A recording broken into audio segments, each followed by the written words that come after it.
Either you surrender or you fight for your freedom till death. What will we do? I ask myself this question.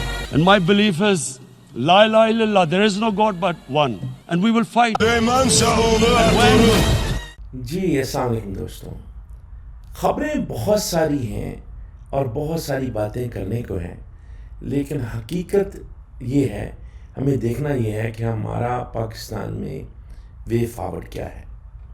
اور ہم نے پچھلی دفعہ گفتگو کی تھی کہ خان صاحب چونکہ ایک انٹرنیشنل لیول کے لیڈر ہیں، اور ایسے لیڈر بڑی مشکلوں سے قوموں کو ملتے ہیں. اور آپ یہ دیکھیں کہ آج بھی آپ کا سینہ جو ہے وہ چوڑا ہو جاتا ہے یہ دیکھیں کہ کوئی پاکستانی جو ہے وہ اس کانٹیکسٹ میں ہے کہ دنیا کی جو one of the best university ہے اس کے چانسلر کے لیے جب لوگوں کو دیکھا جاتا ہے، اور اس میں برطانیہ کے پرائم منسٹرز بھی ہیں، دنیا کے بڑے بڑے لوگ بھی ہیں. آف کورس آکسفورڈ یونیورسٹی کی بات کر رہا ہوں، اس کے چانسلر کے لیے اس میں ایک پاکستانی بھی ہے اور اس کا نام عمران خان ہے. اور وہ کوئی ایسے ہی ایک نام نہیں ہے بلکہ ٹاپ کنٹینڈرز میں سے ہیں، اور وہ جیل میں بیٹھا ہوا ہے. لیکن آج بھی آپ کا جو سر ہے وہ فخر سے بلند کر رہا ہے، وہ شخص جیل میں بیٹھا ہوا. یہ ہوتی ہے لیڈرشپ، اور یہ ہوتا ہے اپنے پرائڈ کو سوالو کرنا کہ for the sake of national interest آپ معافی دینے کے لیے ان لوگوں کو تیار ہوں جنہوں نے آپ کو ذاتی طور پہ نقصانات پہ پہنچائے ہوں، آپ کی عزت کو تاتار کیا ہو، آپ کے پارٹی کو توڑا ہو، آپ کے لوگوں کو توڑا ہو، آپ کو جیل میں رکھا ہو، اور آپ کو ایون ختم تک کرنے کی باتیں کرتے ہوں، اور عملی جامہ بھی اس کو پہنانے کو تیار ہوں.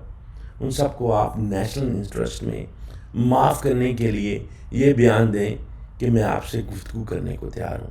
اس کے لیے ایک بہت بڑا جگرا چاہیے، اور اس وقت جب آپ کی پاپولیرٹی پیک پہ ہو، جب آپ کی عدالتیں آپ کے حق میں فیصلے دے رہی ہوں، پوری دنیا کے لیڈر آپ کے لیے آواز اٹھا رہے ہوں، اس وقت جب آپ یہ کہیں تو کیوں؟ لوگ پوچھتے ہیں، اور کئی جو ہمارے نوجوان دوست ہیں اور جوشیلے دوست ہیں، میں ان لوگوں کی بات کر رہا ہوں جو پاکستان سے پیار کرتے ہیں، اور یہ اپنے جوشیلے پن میں، جذبات میں، پاکستان کے پیار میں یہ بات کرتے ہیں کہ خان صاحب کو جھکنے کی ضرورت نہیں ہے، ڈیل کرنے کی ضرورت نہیں ہے، خان صاحب پھر جو ہے وہ فوج کو لے آئیں گے. نہیں، خان صاحب نے جو بات کی ہے وہ بڑی پرنسپل بات ہے. اس کی وجہ کیا ہے؟ خان صاحب نے ایک عمر گزاری ہے، اور ہسٹری کے وہ کین سٹوڈنٹ ہیں. انہوں نے ہسٹری کو بڑی باریک نظری سے دیکھا ہے، اور ان کو پتہ ہے کہ ایران کا کیا حال ہوا، ایون فرانس کا کیا حال ہوا. جہاں بھی ابرپٹ تبدیلی آتی ہے پھر وہاں کے اکنامک حالات کیا ہوتے ہیں. تو خان صاحب ایک چونکہ پرامن سوچ کے مالک ہیں، اور اس لیے انہوں نے کہا تھا میں جمہوریت کے ذریعے، ووٹ کے ذریعے، عدل و انصاف کے ذریعے جو ہے وہ تبدیلی لے کے آؤں گا.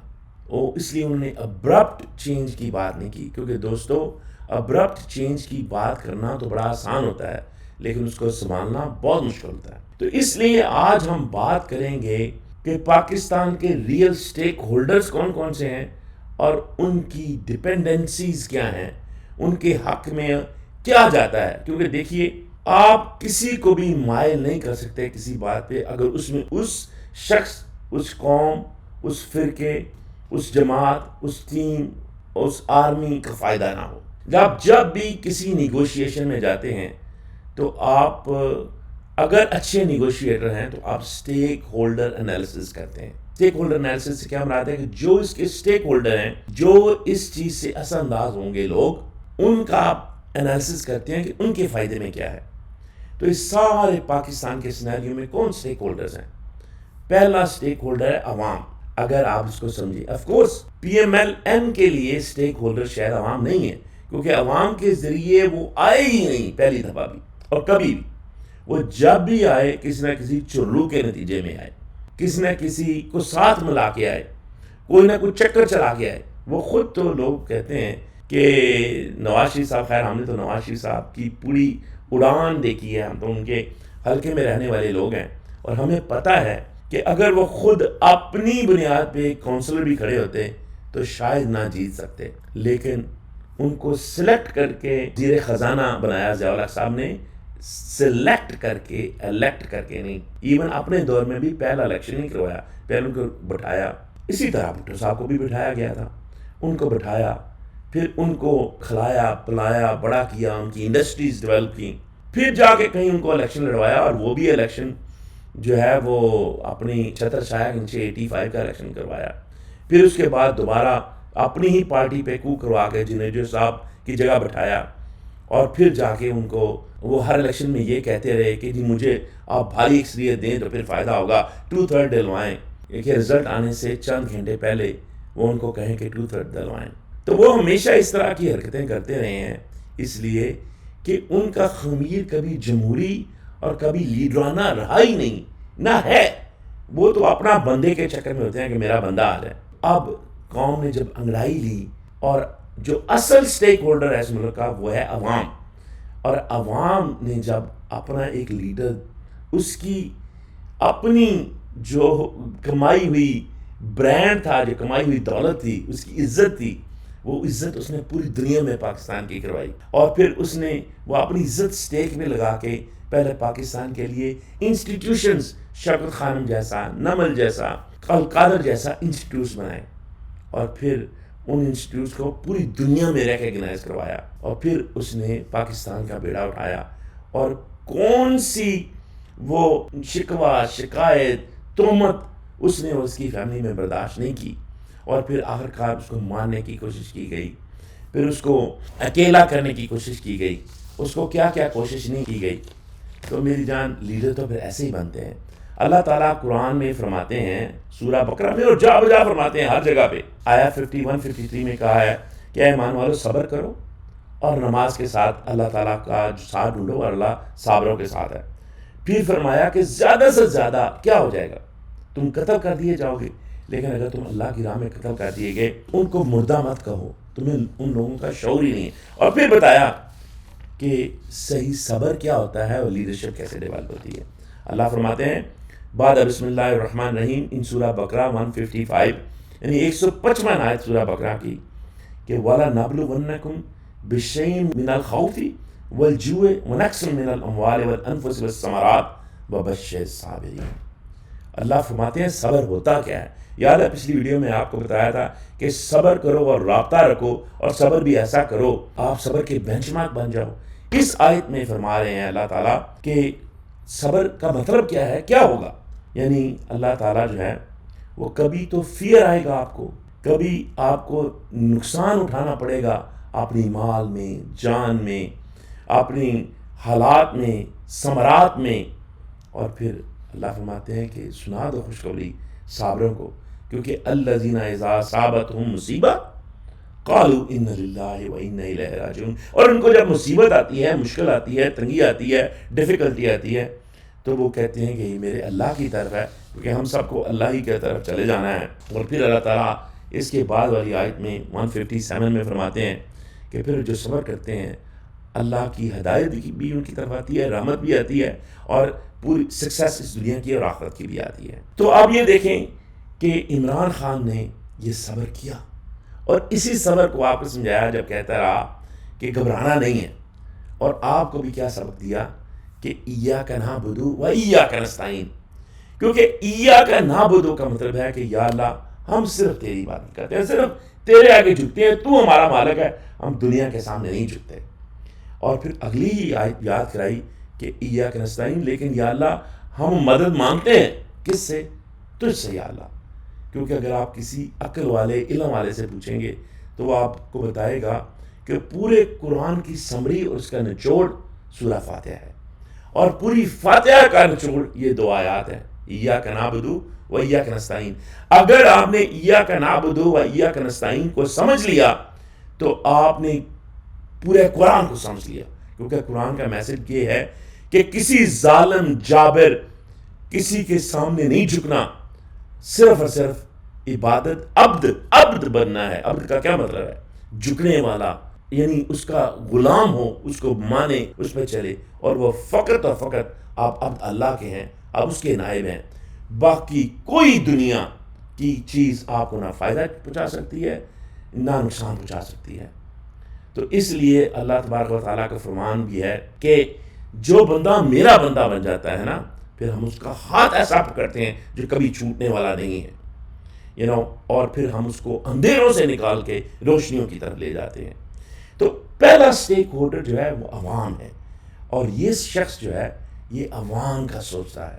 وہ عوام وہ یہ دیکھتا ہے کہ اگر ہماری فوج ایک بہت بڑا اثاثہ ہے، اور اگر اس سے میری قوم لڑ گئی تو پھر یہ ایک ایسی ریت چال نکلے گی کہ انفارچونیٹلی یہ پھر ملک جو ہے وہ ترقی کی راہ کی بجائے پہلے تنزلی کی طرف جائے گا، اور پھر وہ اتنی زیادہ گہرائیوں میں چل جائے گا کہ یہ جو اتنی بڑی 5ویں بڑی فوج ہے پوری دنیا کی، وہ تتر بتر نہ کہیں ہو جائے۔ یہ بہت بڑا رسک ہے، اس لیے وہ کہتا ہے کہ یہ ہماری ریڑھ کی ہڈی ہے۔ اور میں بتاتا ہوں فوج بھی ایک اسٹیک ہولڈر ہے، اور اس کے لیے بھی بتاتا ہوں کہ کیا فائدہ اور نقصان ہے۔ تو عوام کا فائدہ اس میں ہے کہ وہ بچ بچا کے لیڈ کر کے ان کو بغیر ان کو لڑوائے اپنے دوسرے اسٹیک ہولڈر سے ان کو آسانی سے نکال لے اس کرائسس میں سے۔ یہ ہوتا ہے لیڈر۔ اور پھر آف کورس نون لیگ والے ان کو پتا ہے کہ عوام ہمارا اثاثہ ہی نہیں ہے، اور وہ ہمارے لیے کوئی ان کا فائدہ ہمارا نقصان ہے، کیونکہ اگر عوام کو صاف ملے گا، عوام کو چیزیں سستی ملیں گی، تو ان کے کارخانے کہاں سے چلیں گے؟ پیپلز پارٹی اور نون لیگ کی جو چور بازاری لگی ہوئی ہے، جو انہوں نے پیسے بنائے ہوئے ہیں، یہ پھر ان کو تو دینے پڑیں گے۔ تو آف کورس ان کا جو فائدہ ہے اس میں نہیں ہے جس میں عوام کا فائدہ ہے۔ تو یہ کانفلکٹ ہے ان کا آپس میں۔ دیکھیں اسے کہتے ہیں ڈگری آف انٹر ڈیپینڈنس، یعنی کیا وہ انٹر ڈیپینڈنٹ ہیں؟ تو عوام اور نون لیگ آپس میں انٹر ڈیپینڈنٹ نہیں ہے، لیکن P T I Imran Khan اور عوام آپس میں انٹر ڈیپینڈنٹ ہے۔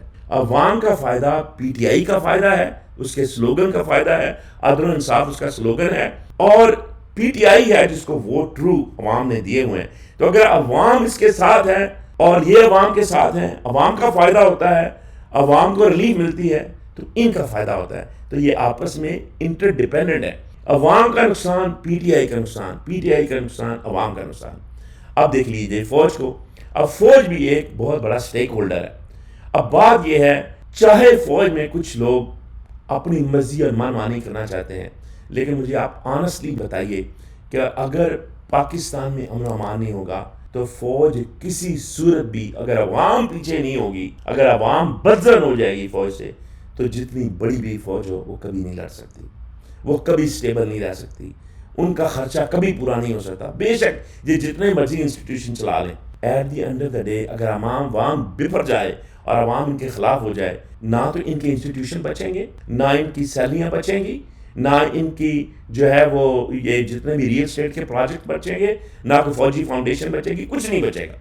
اس لیے ان کا فائدہ بھی لانگ ٹرم اس میں ہے کہ عوام کی بھلائی ہو، عوام تھوڑا اسٹیبل ہو جائے، عوام کا فائدہ ہو۔ تو عوام کا فائدہ اور فوج کا فائدہ بھی آپس میں جڑا ہوا ہے، اور پوری دنیا کی یہ کوشش رہی، اسرائیل کی اور انڈیا کی یہ کوشش رہی کہ عوام اور فوج کے آپس میں لڑائی کروائی جائے۔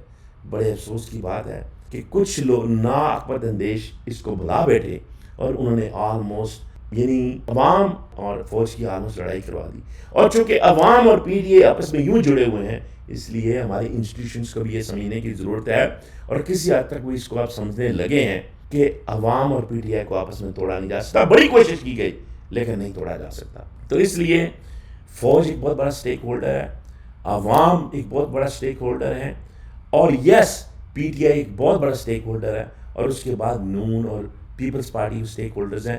لیکن عوام پی پی اور نون لیگ کا آپس میں اتنا کنیکشن، ان کا فائدہ ان کا فائدہ نہیں ہے۔ اس لیے ان کا فائدہ ہے کہ یہ ٹرمائل چلتا رہے، کیونکہ وہ ٹرمائل میں کسی نہ کسی گھوڑے پہ چڑھ کے، چاہے وہ فوج کا گھوڑا ہو، آئی ایس آئی کا گھوڑا ہو، یا باہر سے کہیں کا گھوڑا ہو، اس پہ چڑھ کے وہ رائڈ کرتے رہیں۔ اس لیے وہ کیوں چاہیں گے کہ فوج میں اور پی ٹی آئی میں صلح ہو جائے، یا فوج میں اور عوام میں کوئی رابط ہو؟ آف کورس ان کا انٹرسٹ یہ نہیں ہے، نہ ان کا انٹرسٹ ہے، ڈگری آف انٹرسٹ سیٹسفیکشن نہیں ہے، اور نہ ان کی ڈپینڈنسی ہے، یعنی کہ عوام کا انٹرسٹ پی ٹی آئی پی پی اور نون لیگ کا انٹرسٹ نہیں ہے، عوام کی سیٹسفیکشن پی پی اور نون کی سیٹسفیکشن نہیں ہے۔ تو آف کورس ان کا آپس میں کانفلکٹ ہے، جبکہ عوام پی ٹی آئی اور فوج کا انٹرسٹ ایک ہی ہے، اور وہ ہے پاکستان۔ اس لیے آپ دیکھیں گے کہ جتنے بھی یہ نون اور پی پی کے پروردہ جو اینالسٹ ہیں ان کو بھی اس وقت آگ لگی ہوئی ہے.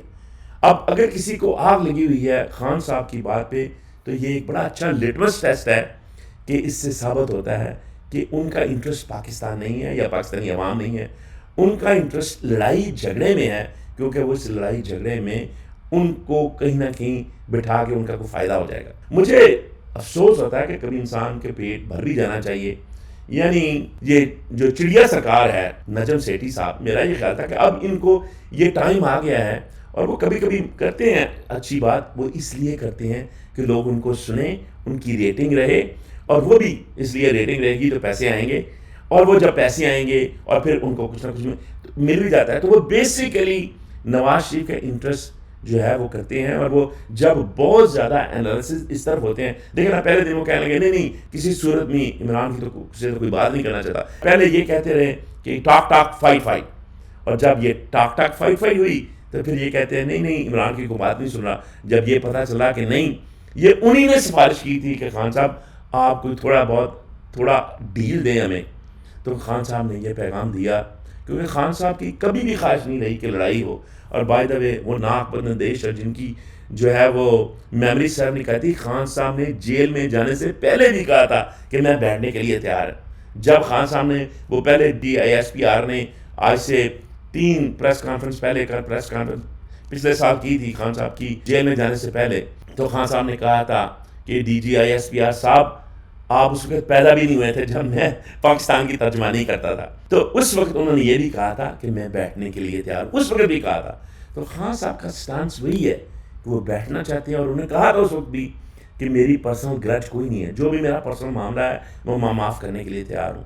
تو پھر ان کو یہ جو ہے وہ حامد میر صاحب نے بھی آج بیان دیا ہے, اور ایون یہ جو آپ کے خواجہ آصف صاحب ہیں انہوں نے بھی خود کہہ دیا ہے کہ ہم چاہتے ہیں کہ ہم PTI پہ پابندی لگائیں, فوج انٹر نہیں چاہتی. اس لیے فوج نے بھی ان کو خواجہ صاحب کو کہا کہ بتائیں کہ ہم یہ فوج کا انیشیٹو نہیں تھا, یہ نون کا انیشیٹو تھا. تو یہ نون چاہے گی کہ لڑائی جاری رہے, کیونکہ ان کا انٹرسٹ اس میں ہے کہ یہ لڑائی ہوتی رہے تاکہ وہ فائدہ اٹھاتے رہیں. ایون PP کا بھی کسی حد تک انٹرسٹ یہ ہے, لیکن PP کے پاس چونکہ سندھ ہے اس لیے ان کا جو ہے وہ 50-50 ہے, وہ کسی طرح بھی اپنا الو سیدھا کر لیں گے. لیکن نون کا 100% جو انیشیٹو اور انٹرسٹ ہے وہ اس میں ہے کہ یہ جھگڑا چلتا رہے, اور عوام کا PTI کا اور فوج کا جو ہے ایک ہی انٹرسٹ ہے, اور ایک ہی انٹرسٹ ہونا چاہیے, ورنہ نہ تو انفارچونیٹلی فوج بچے گی, نہ پاکستان انفارچونیٹلی بچے گا خاکم بدہن, اور نہ ہی ان دا لانگ رن PTI نے بھی پھر کیا کرنا ہے اگر نہ پاکستان رہا, نہ عوام رہی, اور نہ ہی فوج رہی. تو اس لیے خان صاحب نے یہ بڑی ہی اچھی لیڈرشپ کا مظاہرہ کیا ہے, اور اسی میں سب کا بھلا ہے. اور اب آپ دیکھ لیں کہ قاضی صاحب کو پے در پے جو ہے قاضی فائز عیسیٰ کو ہزیمت اٹھانا پڑ رہی ہے. اور اب یہ ارشد شریف شہید کے معاملے میں بھی جو کمیٹی نے ان کی بات نہیں مانی اور 5 ججوں کو اس پہ لگا کے اور اس پہ وہ تفویض کر دیا ہے سپٹمبر میں آنے والے سپٹمبر میں وہ کیس, تو اس میں سے بھی انشاءاللہ کچھ نکلے گا. پھر آپ ان سب کی باتیں سن لیں تو آپ کو یہی پتہ چلے گا کہ خان صاحب اپنی حد الوسع کوشش کر رہے ہیں کہ میں اپنی قوم کو اس گرداب سے آسان طریقے سے لے کے نکل جاؤں, لیکن انفارچونیٹلی یہ کنفیوژن کریٹ کرنا چاہتے ہیں.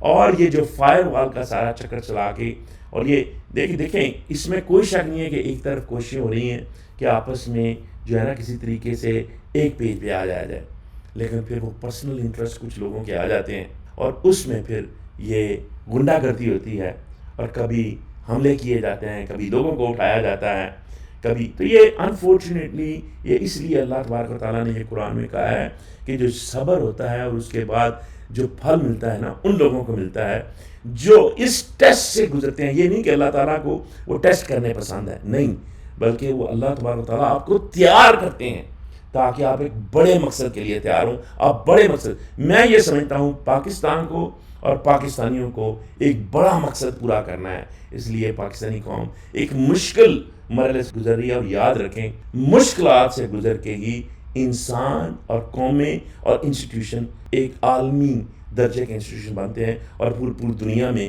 وہ مقابلہ کر سکتے ہیں. تو انشاءاللہ پاکستان یہ لا تقنطوا من رحمت اللہ، آپ اللہ کی رحمت سے ناامید نہ ہوں، بلکہ اللہ کا شکر ادا کریں کہ اللہ تبارک و تعالیٰ آپ کو اس ٹیسٹ سے گزار کے، آپ کو پتہ ہے نا، وہ کہتے ہیں سونا بھی جو ہے وہ ایک خاک میں ملا ہوا ہوتا ہے، لیکن وہ آگ سے گزر کے جو ہے کندن بنتا ہے. آگ سے گزر کے لوہے کو بھی جب تلوار میں ڈالنا ہوتا ہے تو اس کو کتنی ضربیں لگائی جاتی ہیں. تو میری جان، دنیا میں کوئی لیڈر نہیں ہوا جو بغیر ضربوں کے، اور دنیا میں کوئی قوم نہیں ہوئی جو مشکلات کے بغیر نکلی ہو. چاہے وہ رسول اکرم صلی اللہ علیہ وسلم کی آپ زندگی کو لے لیں، موسیٰ علیہ السلام کو لے لیں، حضرت حسین رضی اللہ تعالیٰ عنہ کو لے لیں، آپ دنیا میں کوئی لیڈرشپ لے لیں، آج تک کوئی شخص اور قوم بغیر ٹیسٹ کے، بغیر مشکلات کے، کیونکہ یہی وہ طریقہ ہے، اللہ نے ایسے انسان کو بنایا ہے تاکہ انسان، دیکھیں آپ نے پی ایچ ڈی کرنی ہوتی ہے، ایک دن میں نہیں ہو جاتی. تو اسی طرح قومیں اور لیڈر بنتے ہیں، اور یہ وہ ٹائم ہے جب آپ ایک لیڈر اور ایک قوم بن رہے ہیں. اللہ تعالیٰ اس طرح عام لوگوں کو، نئے لوگوں کو لیڈرشپ ان کی ڈیولپ کر رہا ہے اور آپ کو ایک قوم بنا رہا ہے. آپ کو بس کام یہ ہے کہ آپ نے، اللہ نے فرمایا نا والعصر ان الانسان لفی خسر، نو ڈاؤٹ انسان خسارے میں ہے اور خسارے میں جائے گا، ایکسیپٹ وہ 4 چیزیں کر لے. ایک یہ ہے کہ وہ ایمان رکھے کہ کامیابی ہماری ہی ہے، لا تہنوا ولا تحزنوا وانتم الاعلون ان کنتم مؤمنین، غم نہیں کرو، فکر نہیں کرو، کامیابی تمہاری ہے اگر تم مومن ہو.